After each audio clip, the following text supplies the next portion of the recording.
یہ وہ کہانی ہے جس نے دو چیزوں کو ہمیشہ کے لیے بدل دیا، انسانی خوف اور قدرت کی طاقت کے بارے میں ہمارے تصور کو۔ جب آپ سوچیں گے کہ دنیا میں کچھ بھی ناقابل حل نہیں، پھر ایک واقعہ سامنے آتا ہے جو سائنس، لاجک اور حقیقت کے درمیان ایک گہرا خلا چھوڑ جاتا ہے۔ سن 1959 ایک سر برفانی رات میں نوجوان میم جو نے یورل ماؤنٹین کے شمالی حصے میں سفر شروع کیا، وہ واپس نہ لوٹے۔ یہ ہے ڈائلو پاس انسیڈنٹ کی کہانی۔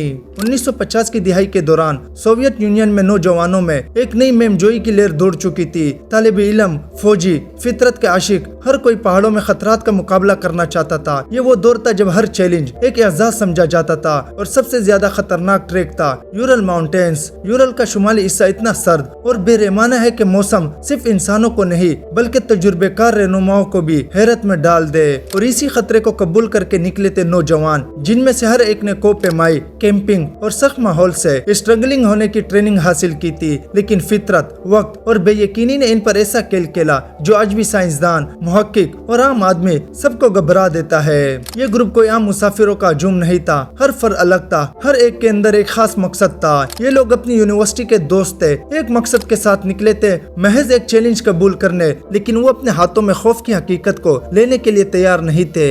دسمبر 1959 کے شروع دنوں میں گروپ نے اپنے سامان کی تیاری مکمل کی، خیمے، گرم کپڑے، راشن، ٹائم ٹیبل اور ایک تفصیلی روٹ پلان۔ وہ سب خوش تھے، کچھ نے آخری بار اپنے گھروں کو فون کیا، کچھ نے گروپ فوٹو کھینچی۔ وہ کوئی خطرہ محسوس نہیں کر رہے تھے، یا شاید انہیں علم نہ تھا کہ انہیں کیا انتظار کر رہا ہے۔ وہ یورل کے اس حصے میں داخل ہوئے جہاں دریا، ٹیلے اور برف نے راستوں کو پوشیدہ کر دیا تھا۔ یہ وہ جگہ تھی جہاں شاید کسی انسان کے قدم نہ پڑے ہو، اور پھر ان کی مہم شروع ہوئی۔ شروع کے دن خوشگوار گزرے، قدرت کی خوبصورتی، برف پر چلنے کی سنہری روشنی اور کہانیاں ہر رات کیمپ میں سنائی جاتی۔ لیکن جیسے جیسے وہ شمالی کی طرف بڑھے، سردی بڑھتی گئی، ٹریک مشکل ہوتا گیا، درخت کم، ہوا تیز اور ماحول خاموش ہوتا گیا۔ پہلے چند دنوں میں گروپ نے کئی چیلنج کا سامنا کیا، جمتی ہوئی زمین، کائیوں کا خطرہ، سردی میں انسانی قوت کا زوال۔ لیکن گروپ مضبوط تھا، دوستی مضبوط تھی، امیدیں بلند تھی۔ ان کی مسکراہٹیں اور بھی روشن ہوئی کیونکہ ہر ایک نے اپنے اندر طاقت محسوس کی۔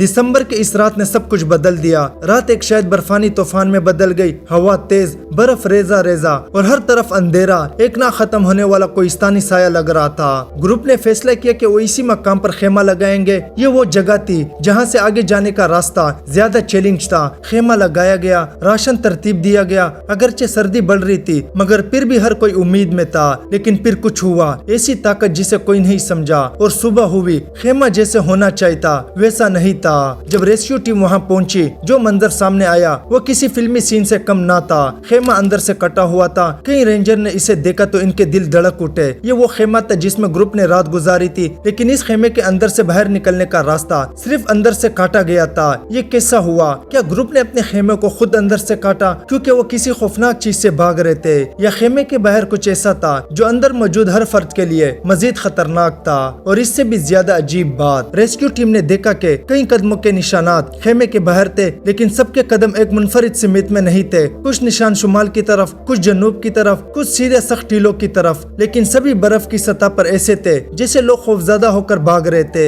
اور سب سے حیران کن بات یہ تھی، کئی افراد نے جوتے نہیں پہنے تھے، کپڑوں میں بے ترتیبی تھی، برفیلے درجہ حرارت میں لوگ بغیر گرم کپڑوں کے تھے۔ یہ سب حیرت انگیز تھا، خاص طور پر جب درجہ حرارت -30 ڈگری کے قریب تھا۔ یہ سوالات پیدا ہو گئے، وہ خیمہ کیوں اندر سے کٹا؟ لوگ بغیر جوتوں کے برف میں کیوں گئے؟ وہ کس چیز سے بھاگ رہے تھے؟ ہوا کیا تھا جس نے انہیں اپنے خیموں کو چھوڑنے پر مجبور کیا؟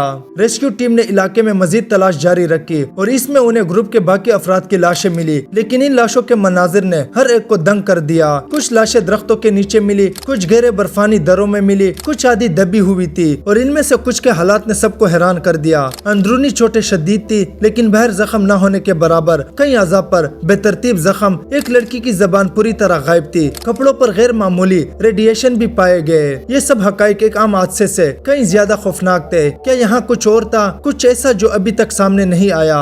جو لاشیں پوسٹ مارٹم کے لیے منتقل کی گئی، جو نتائج سامنے آئے وہ ہر توقع سے بڑھ کر تھے۔ شدید اندرونی چوٹیں، کچھ افراد کے اندرونی اعضاء بالکل چلنی تھے، جیسے کسی بہت شدید طاقت نے